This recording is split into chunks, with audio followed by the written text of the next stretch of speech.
Hey, Alicia, long time no see. How are you? Hi, Vladimir. It's like we always long time no see. We should do it more often. Sure. Yeah, people will think that in a way we practice the whole recording, but this is not actually the case. Like, this is just one straight recording, 50% improvisation.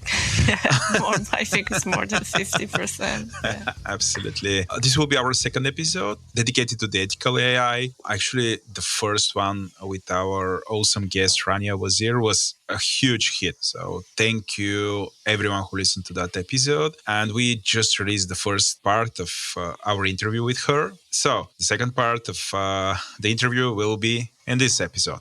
But before that, we have few announcements from FIBEP. Yeah, so recently we have a webinar that was called The Future of Corporate Activism. And this webinar was conducted by Johannesburg, but the guest was Fred Cook, which is a director of USC Annenberg Center for Public Relations. And it was really interesting webinar. It was mostly focused on the United States, but I think that we can all take this, what's going on in the States, and see how does it impact our markets. And it's really good webinar. If you want to give it a listen, it's already on the FIBEP website. And in the topic of webinars, we are already going to have another webinar in November soon, and November 22nd.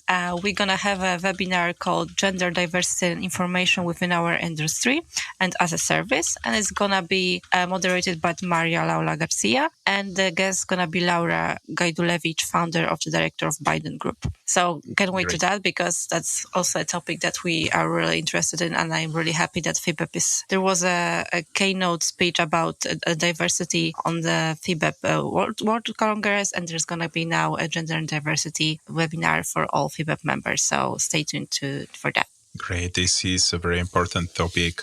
Okay, so I believe that right now we should go straight to the news, right? Okay, so Elon finally bought Twitter. I know everyone knows, and that's the news. But no, the situation is changing so rapidly that actually I have a point by point what was going on Twitter. So at the end of October, Elon actually bought Twitter for $44 billion. Yeah. And he entered the Twitter headquarters with a sing in a hand. Literally, like a physical sing. Yeah, like a physical sing, making a pun. And that was actually great. That was okay, that was the beginning of everything that happened next. It was a great beginning for that, because the whole situation is like a big meme, right? So the first thing that Elon did was actually firing some people, with a director of Twitter and the financial director of Twitter. So all of that, not that important people. Yeah, the funny thing is that the moment he bought Twitter, he escorted the ex-CEO of Twitter with the building security. I'm sure that this was not necessary, but I don't know. He just did that. So yeah, this is how the whole Twitter acquisition started. And it's going,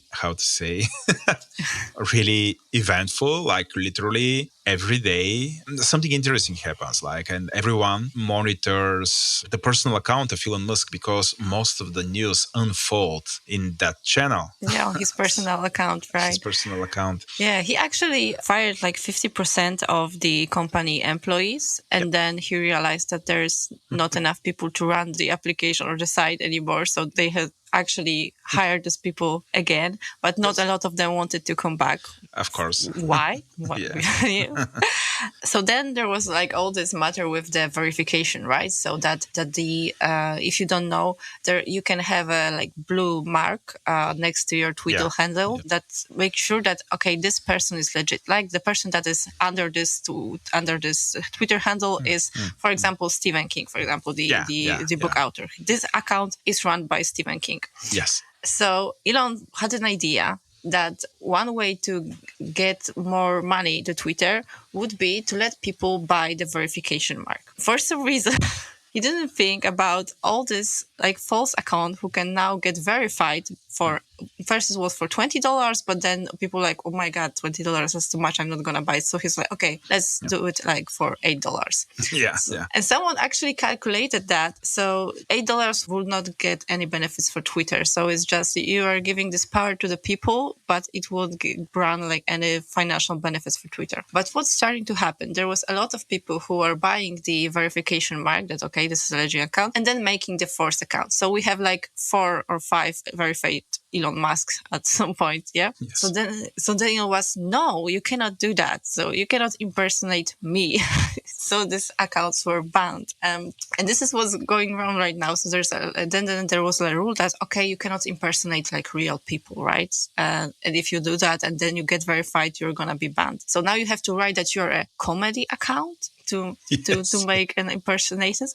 And it's that so funny because when Elon bought Twitter, he said like, oh, finally comedy is going back on Twitter, right? And then he's banning everyone who's making fun of him. Yeah. So there's also people who are like getting reports for hate speech, even if they are just questioning what Elon is doing on Twitter, and they are banned. And there was actually this big issue with the fake account of a pharmaceutical company that they tweeted out that the insulin is now free. And then the stocks for this company just dropped dramatically. Yeah. And that cost that account $8. But for that company, that's $1 million in stock value. And it's like, what is going on? We strongly advise everyone in the media intelligence community to monitor this drama which literally unfolds in front of our eyes every minute, because Elon Musk said that until Twitter is fine, he will move and he will actually live and sleep into the Twitter headquarters. So I assume that he is there right now, and I suppose this is not the most comfortable place to be. So this will accelerate his motivation to, in a way, change Twitter. But yeah, all these experiments of like radically cutting the cost, doing all like public polls to, in a way, verify your ideas for product development with a huge audience. Like I've never seen something like that. Actually, I've seen it, but I've never seen it work, and I've never seen it in such a scale for such an important product like Twitter, as we tried to predict a few months ago. Not very successfully, but for sure, Elon Musk will be really motivated to diversify the way Twitter makes money. He started to lose money from advertisement because all the conversation for the freedom of speech in a way scared some of the advertisers, because they said that maybe the platform won't be that safe anymore. So he lost some money because of that. And at the same time, his first attempt for product development really flopped. Like he perfectly described the whole mess. So but yeah, all of this just proves how radical he can be. I'm still in a way optimistic that he will find a way to, in a way, stabilize Twitter, but I'm not sure on what price. How will Twitter look like after that? We will see. Yeah, because you are an active Twitter user. Yeah, I mostly lurk there and, make fun of Elon Musk.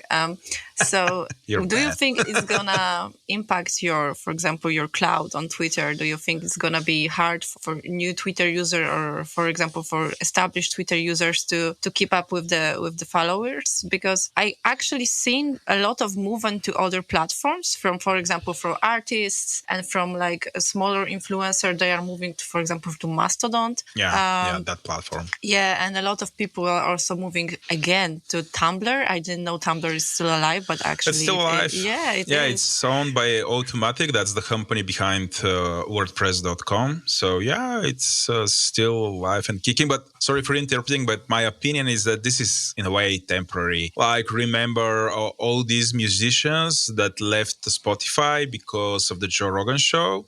This is not a huge wave. Like this is not the normal right now, and nobody's talking about this right now. So I'm sure that some people will leave, but at the same time, and in a way I believe that this is true, Elon Musk published several charts for the active daily users of Twitter, and actually they're increasing. So maybe all this conversation, all this fuss brings back people to the platform. So yeah, we will obviously see what will happen. But for sure, Twitter right now, maybe from business perspective, this is not a very viable business. But at the same time, Twitter as a product and as a social media is pretty much alive.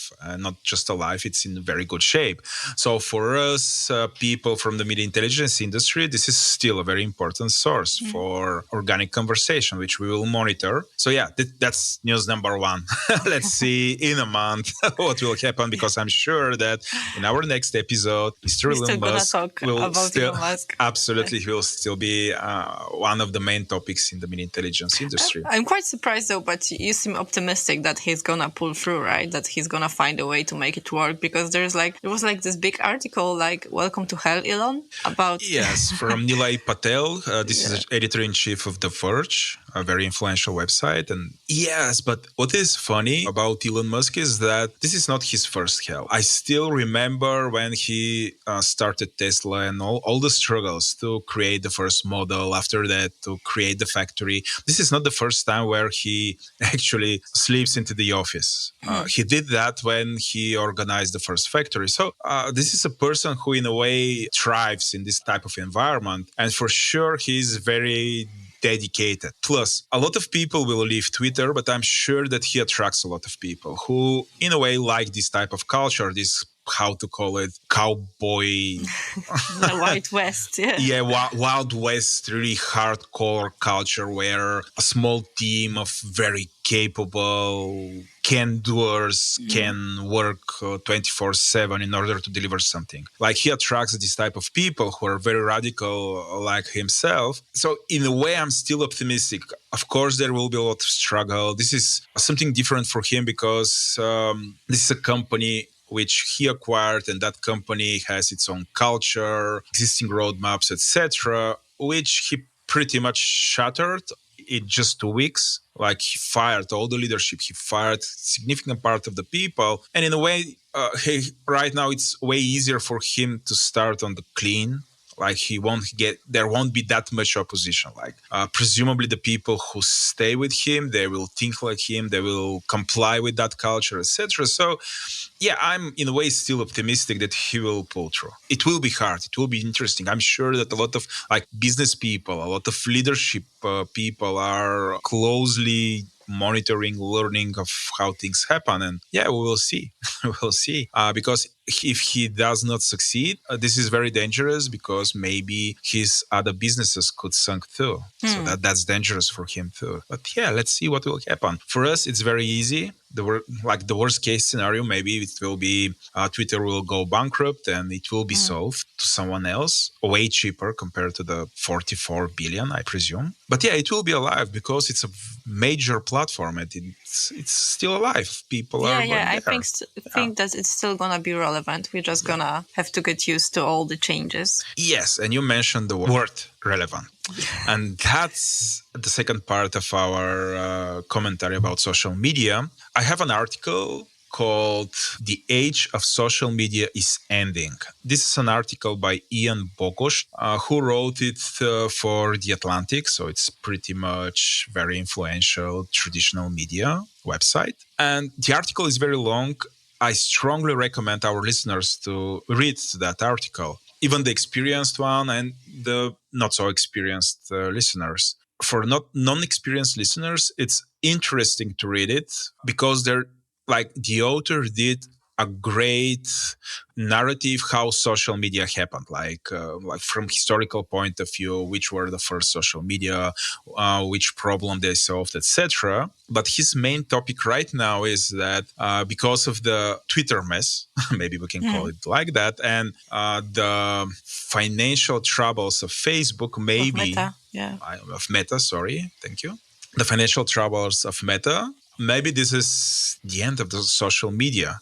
I really would like to discuss with you, do you think that we can take one company, maybe the biggest social media company, Meta, and see their troubles, and in a way, because of their troubles, just say that social media and social network is over, and in a way, we will move to something else. Do you think that this is enough? Because I'm not convinced. I do not fully agree with the author about that. Yeah, I think I'm more on your side. I don't think that we're gonna that social media are not going to be relevant anymore. I think they will just have to change. They cannot stay in this like state that they are right now.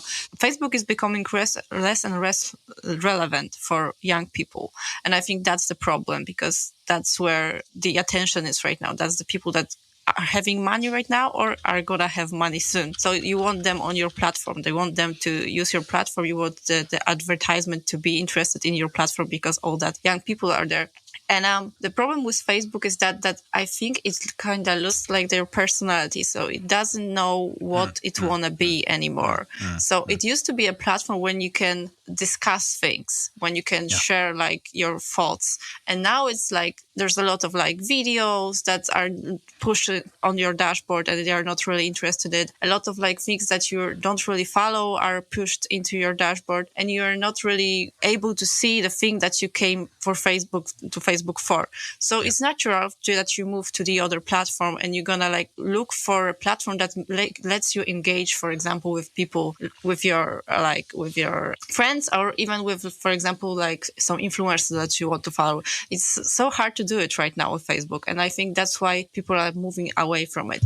And there's also like the matter of metaverse, right? So Zuckerberg was strongly so he was like strong believer in metaverse, and I think it was a little too soon to start with the metaverse. And in the current form, it's not really attractive to anyone. I think we don't want to go and sit as like Minecraft, like, space, and everyone is like, squared and have no legs and all of that. No, it's not just Minecraft. It looks like Nintendo Wii from 2007, something like this. It's really true. That's totally true. I was in love with Nintendo Wii, but this was 2007. Come on. That's true, but it does looks like V avatars. That's true. Yes, and they don't have legs too, like the Nintendo Wii avatars. So it's wow. This was supposed to change my reality, of course, to substitute my reality with that. No, obviously not. I really like the way you explained the challenges of Facebook. Like Twitter, they have completely different challenges. We already described them. But Twitter is mentioned within that article. That's like 50% of the fundament why maybe social media is dying. But the other half is about Facebook. And again, this is my personal interpretation of the article.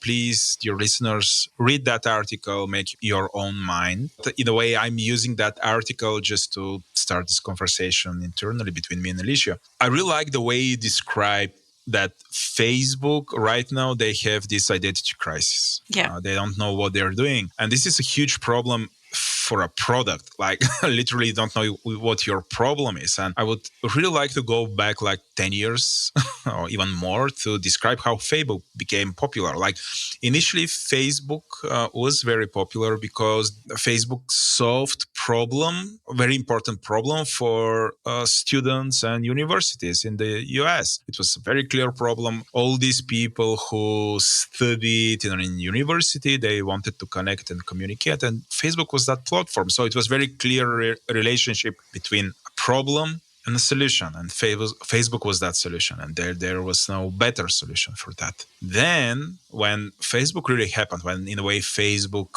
internationalized, this was in 2007, 2008, Facebook solved another problem, a way bigger problem compared to the previous one. Like before that, we were somewhere in between World Web 1 and World Web 2, where World Web 1 was extremely decentralized. There was that thing, internet, and the so-called World Wide Web. Sorry, I'm sure that you're cringing right now, but this is how we call those things. And if you want to participate, there are few ways to do that. You can start your own blog, and I know you publish photos of your cats and socks, etc., and live stream what's going on with you and share ideas, etc. Or you can create your personal website and do something there. Like this was the only way.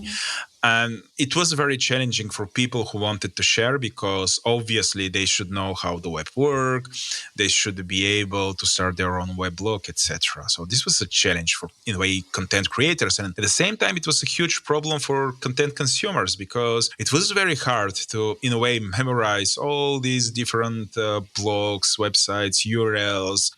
People use technologies like RSS and RSS readers, like Google readers, etc., in order to just monitor what's going on that small section of the World Wide Web, which was interesting for them. Like, this was the status quo, and Facebook solved all of that. Like, in a way, Facebook killed all the blogs and killed all this type of media. Of course, a lot of people will say, but blogs are still alive. Yeah, you should have seen how the weblogs, how they look like 15 years ago. But still, Facebook solved all these problems. Facebook became the de facto infrastructure for cat publishing and cat video consumption. And this was their identity a lot, and it solved a huge problem. But slowly, because Facebook became way bigger than intended, I'm sure that Mark Zuckerberg never envisioned that Facebook will be that big and that significant. This became a huge challenge for Facebook, because it was not that easy to change right now. Still, Facebook solves all of these problems, but people have new type of problems, and that's why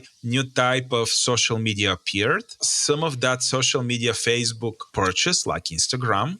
But before that, Facebook tried to, in a way, copy Instagram, and it was something similar with Twitter, because, I'm sure that the product developers of Facebook, they monitor the competition. If a new format appears, they try to incorporate this into the major Facebook platform.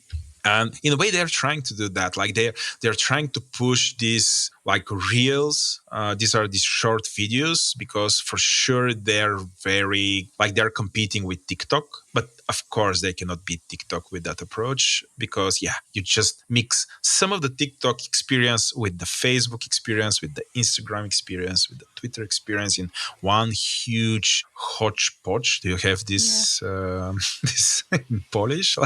This dish which is a mixture of everything you have in your fridge. You just put it in a pot and bake it and eat it after them. It might be a Slavic thing. Maybe, I don't know. I'm sure that everyone does it. Everyone does it.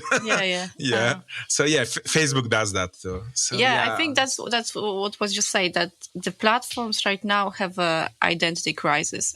And that's something that make them not stand out, because when you're coming to Facebook, you're coming for a certain thing. I don't want to have Instagram and TikTok and Snapchat and all of that on Facebook. I will go to these separate platforms to do that. And the fact that Instagram is trying to be TikTok right now and is pushing reels and is pushing like video content that does not interest you. I just want to see the people that I follow there, but I cannot. And that's making people go away from Instagram, and they're looking for the alternatives to share their pictures. Because it's funny, because Instagram started as like a photo app, like, focus on photos. But right now, if you post photos there, you have like no reach at all, because they are only interested in video format.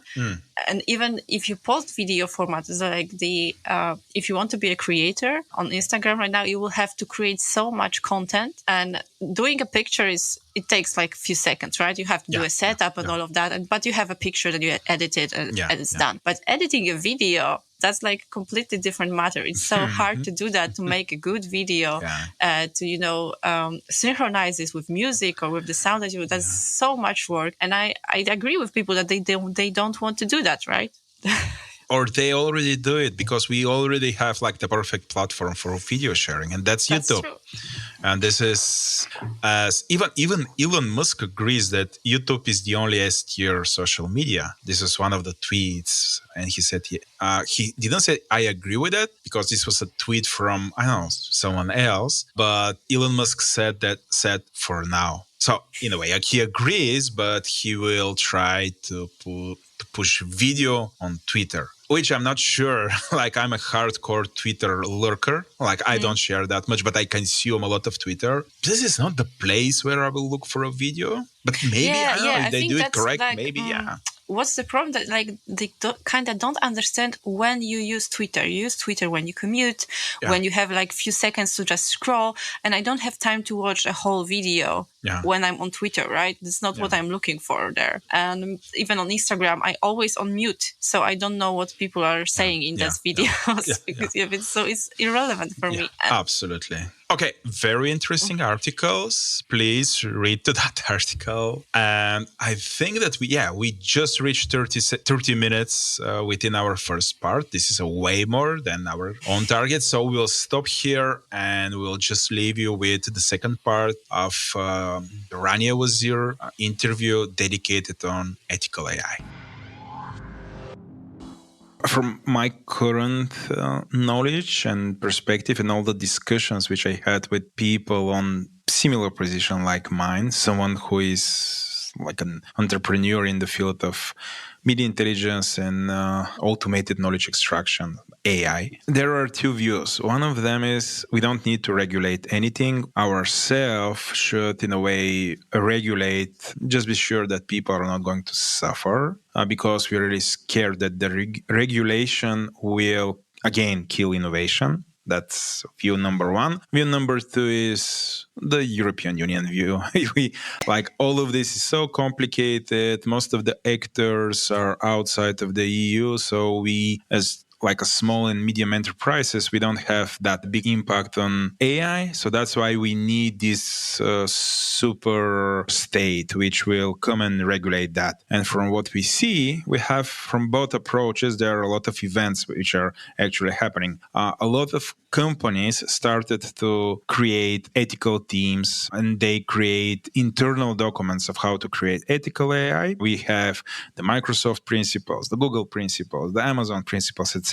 And at the same time, we see that the European Commission started to work on a regulation called the Artificial Intelligence Act. So the first question here is, how should we do it? And is the regulation the answer? And after that, we'll dive a little bit into the ideas of the European Union about how all of this should be regulated. Alicia, what do you think about this? You work for a tech company. All of your product is automatically generated. I'm sure that you have an AI. Of course. Are you scared that all this regulation will, in a way, kill the way you make your product? It will slow you down, or there will be too much bureaucracy, etc. So, what's your opinion on that? I don't think so. I think that we do need some kind of regulation because right now it's kind of free for all. Yeah, it's free country, so we're doing everything. And in Poland, I think there's not even, we are really, the legislation is really far behind the technology. So we have a lot of problem with social media, with hate speech, with all of legislating all of that. So we are not even dipping our toes in the AI yet in the legislation step. So I think there should be a guideline for AI developers that they can follow, that will make sure that, okay, what I'm doing is ethical, is not harmful, and it will just, for me, I think it would make your job easier, not harder. Rania, the same question. So in general, I'm actually in favor of regulation. I'm not completely opposed to the idea of principles and guidelines. However, the problem with principles and guidelines is the lack of accountability. So it's all wonderful if I go out there and I say I will produce a product that is 90% accurate and it doesn't harm anyone. But what happens to me if I don't? Do I have to pay any kind of consequences?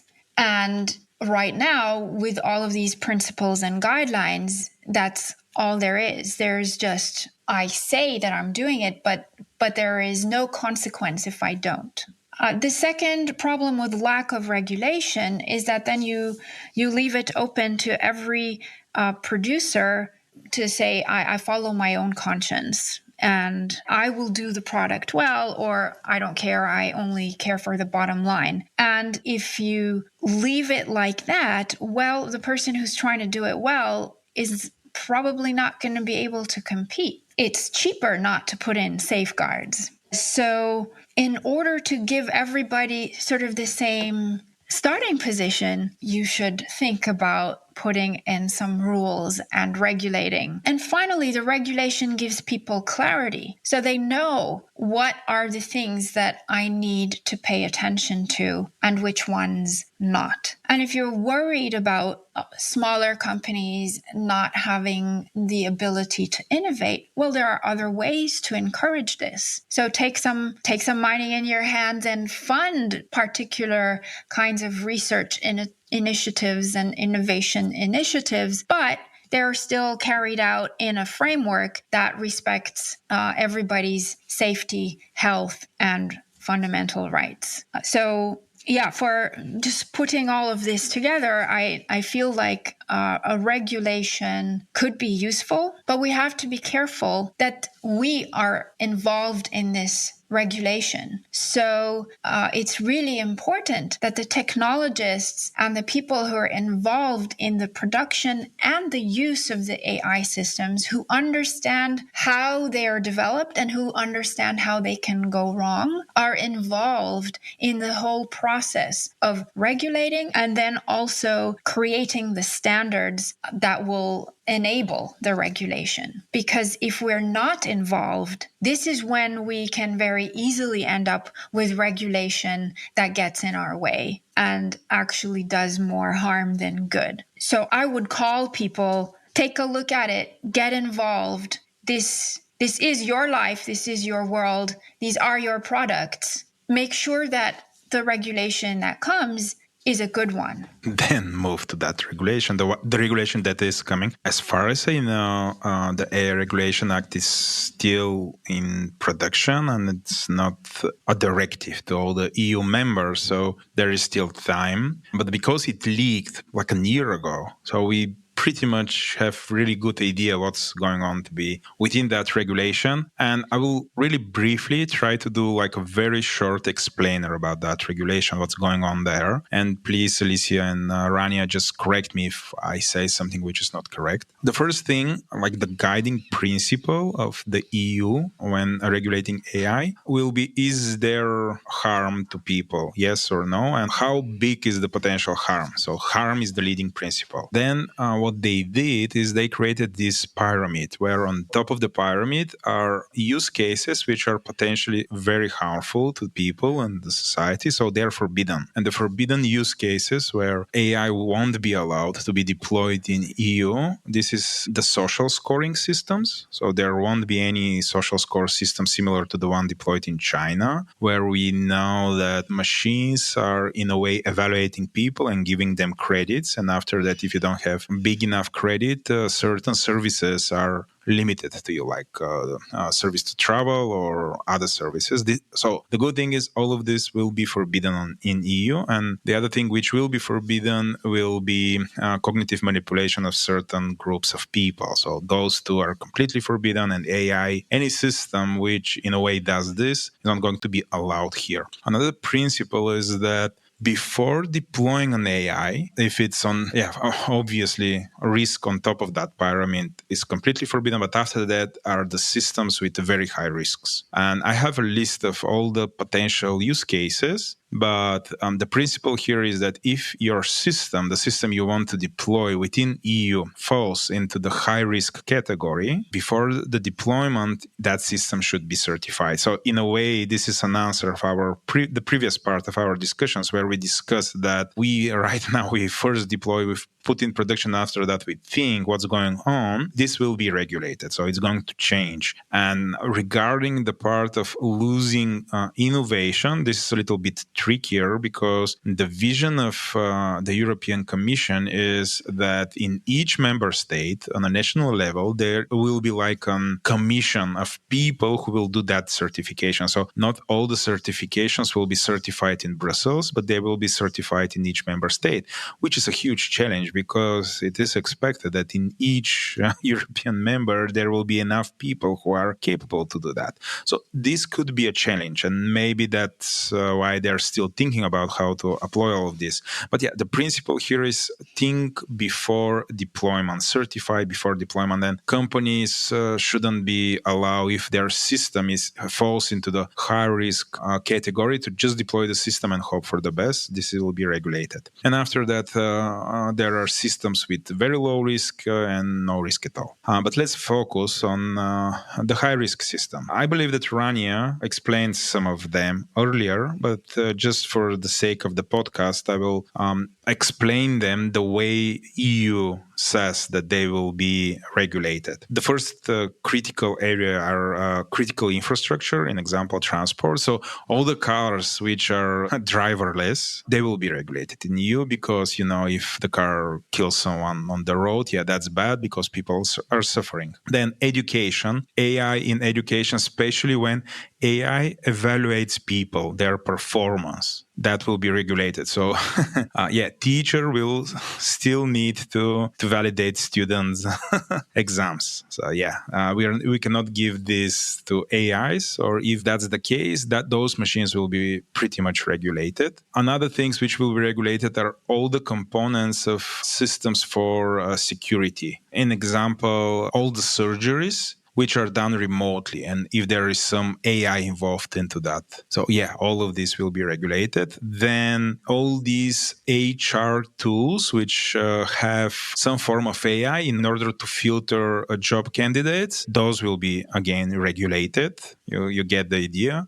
So the principle is, if a machine will evaluate the person, this is a high risk category, so it needs to be evaluated and certified. Another thing is very important parts of public services like credit scores. So if you want to go and become a customer to a bank or take a loan, your fate is not going to be decided by a machine only. And this will be regulated, and this is a really good one. And then again, migration, border control, etc., that will be regulated. And administration and democratic process, so everything connected to like voting, etc., that will be regulated too. So these are the main areas right now, or at least which I can find, which will be regulated by the Artificial Intelligence Act, which is coming. There is nothing said here about media intelligence. So we're still thinking, where will the media intelligence products fall in? Will it be a high risk category, or it will be considered a very low risk category where most of the innovation will just happen and we will hope for the best? So this is what we know right now. Rania, Alicia, would you like to add something? Did I properly explain this potential regulation? Yeah, the only thing I would actually add is right now, very few, even of the high risk systems, are required to be third-party certified. So the regulation puts in place a whole bunch of requirements, mainly about testing and documentation and the quality of data that is used. But all of this can be done internally. So by the company itself, it self-declares. And in very few cases, is it required to have a third-party auditor or certification? And the one field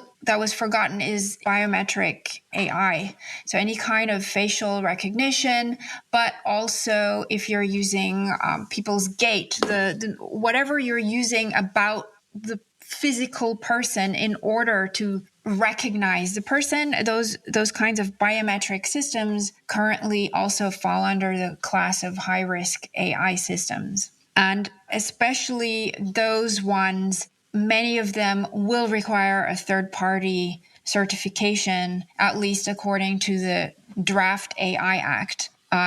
What is then going to come out is in the real act, it's not known. It's currently many amendments have been put out, some by the Council, some by the European Parliament. All of them pull in different directions. Some parties want the AI Act to be much weaker or to be much more focused. They want to restrict, for example, the definition of AI, whereas other parties and other players are asking to expand and give more powers to the AI Act. And right now it's actually not very clear who's going to get their way. So all of this is still up in the air. Yeah, what's your opinion on that? Should we have more regulation, or this is just enough? Let's start with this and gradually adapt to the reality. Let's do not over-regulate. Well, we don't want to over-regulate, but does it make sense to exclude certain software systems from the Act? To me, that is not the case. If a software system, even if it's a traditional software system, is going to have a high risk of causing some kind of safety concern or a health concern or an environmental concern, why should it be excluded from the Act? This might, ironically, have a harmful effect on innovation, because then people will say, well, I'm not going to try this new AI which falls into the AI Act. I'm just going to go for the traditional stuff because then I can do whatever I want and I don't fall into the AI Act category. So I don't want over-regulation, but as I said, I want intelligent regulation that is actually going to achieve the effect of protecting us from the current wild west of algorithms that we have. Okay, do you both agree with these main principles and the approach which the European Union chose to regulate AI? Would you change something into this? Do you think that something is unfair or maybe it's not right? The one thing that I'm worried about is the part that it's gonna be up to every nation to regulate their own AI uses. And in the countries like mine, when we have some issues with keeping our democracy and we are slowly going into more of the authoritarian system, it's kind of worrying because there might be some issues with if your AI is not in the line with the party's line, you might actually not get approved, even if you're something that can improve people's life, right? So that's something that's kind of worries me, I guess. I think it would be, if that would be more of a centralized thing, that might be better than giving it to every country. Yeah, but don't you worry that the other way Poland will lose in a way, some of its independence, its sovereignty, because really fundamental things about its economy will be decided in Brussels. Do you think that that's better compared to, I don't know, the other risk? Yeah, I think that's something that we have to keep in mind, right? But we Poles are really good at keeping our independency. Yeah, even if we are not really a country, we are still thinking that we are. So yeah, but that's something that's worrying me. Recently Hungary was announced that it's not really a democracy anymore, and that's something that kind of, I guess we as European citizens kind of want European Union to protect us from our own government. So it's a hard choice, because you have the choice between the evil government and then the evil corporation. There's no good choice there. There is no win. Rania, do you see any field of improvement of this regulation? Well, do you have another podcast? We can do another episode, I know, but just give us the trailer here, the teaser. Well, fundamentally, it's hard to talk about a regulation which is not fixed. And right now I see possibilities where it could go well and possibilities where I cringe. I think I've already mentioned this. I don't think it's a good idea if we start restricting what is meant by an AI system. I think this is the wrong way to go. I also don't think it's a good idea to exclude things like general purpose AI from the AI Act. That if that is done, if we do exclude general purpose AI from the AI Act, we should realize that we're excluding practically the foundations of probably 80% of AI systems that we have out here. So certainly if you're using any kind of natural language processing, you are building on a general purpose AI. And if you're using some kind of computer vision thing, you're also working with a general purpose AI. So excluding those from a regulation would mean that you're putting the full burden of compliance on the little companies that are trying to build on this technology. Whereas, again, you have to balance that with the idea that if you move the burden of compliance onto the producer of the general purpose AI, they might decide not to open source it or not to make it available. And I completely see that this is a balancing act, but from my point of view, excluding them from the AI Act will kind of destroy the clout of the AI Act and make it rather weak. So let's just say those are my two main concerns. Other issues are, the high level at which it is currently phrased. And I'm very much hoping that the standards will come in and fill the gap here. But if it takes very long to create and come to an agreement on what is the regulation, it will be very hard for the standards to step up and be ready when the act comes into force. Okay, thank you, Rania and Alicia, for this very interesting episode. I think that this will be our longest episode, Alicia, which we ever produced. I'm sure that we have a lot of other questions which we didn't cover here, but if we do, we'll really reach Joe Rogan proportions of real estate in podcasting, or even Lex Friedman. So let's stop here, but promise to, in a way, record another episode when that directive is, in a way, already enacted, which is a fact. So let's see how will they put it, how they will transform it into a directive, and what will happen when all this regulation hits the real world. Is this going to be the new GDPR, which, there was huge hype around it, and right now is just like a tech obstacle, and for the majority of users is just additional maze of interface where they can click yes, no, etc. when they visit the website for the first time, or it will be something really meaningful where we will see a literally better and way more ethical AI. Let's see that, and let's agree to talk again on this topic. Thank you again for your time. Thank you, Vladimir. Thank you, Alicia. It's been really a pleasure discussing with you. Thanks for the invitation. We'll talk to each other soon, I guess. Yeah, absolutely, that's a promise. Thank you for staying with us. We really hope that this interview was really useful for you. I'm Vlado Petkov, one of the hosts, and I was with Alicia Bors, who was the other host. We would like to say thanks to our producers, Sofia Krakeva and Emily Jadler. They really helped us with all this content, and we're really grateful to them. And we'd like to say thank you to Mr. Anton Velev, who mastered and edited this podcast. And finally, we would like to say thanks to our marketing team. They are Anna Tsanova and Oresti Patricius. Thank you, guys. And if you don't want to miss any new episodes from this podcast, it's really easy to subscribe to us. The best way is to go to Spotify or Apple Podcasts or Google Podcasts and subscribe to us. Or actually, we are presented in the most all the independent and popular podcast listening apps. So just check your phone. If you want to send us feedback, you can mention us on Twitter. Actually, this is the official FIBEP Twitter profile. Just mention us on our podcast, or just send us an email to secretariat@fibep.info. Again, thank you for listening to this podcast, and thank you for staying with us, and bye-bye.